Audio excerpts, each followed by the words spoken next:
The United States and China, two countries that will effectively shape the international order going forward.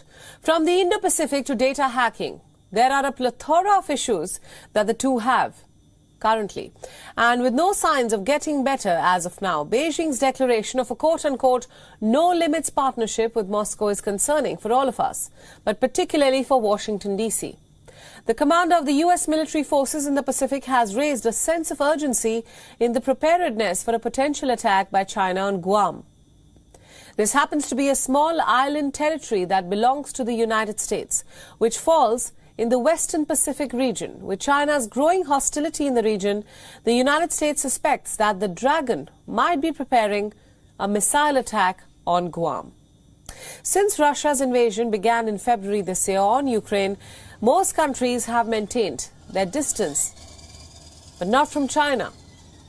Since the invasion, it has been cozying up with Russia. Beijing has refused to condemn the invasion of Ukraine.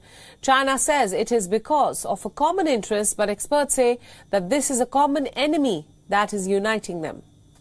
The West, which is why America sees it as a threat.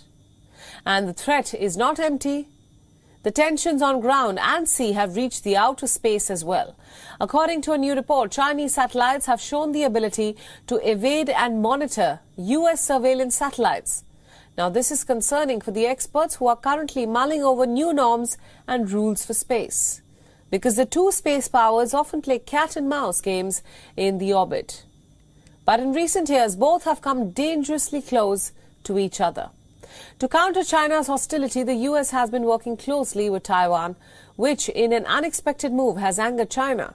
But that does not stop the two allies from collaborating. In a bid to promote free Indo-Pacific, a U.S. plane flew over the Taiwan international airspace. This comes just days after 29 Chinese warplanes entered the straits without any intimation.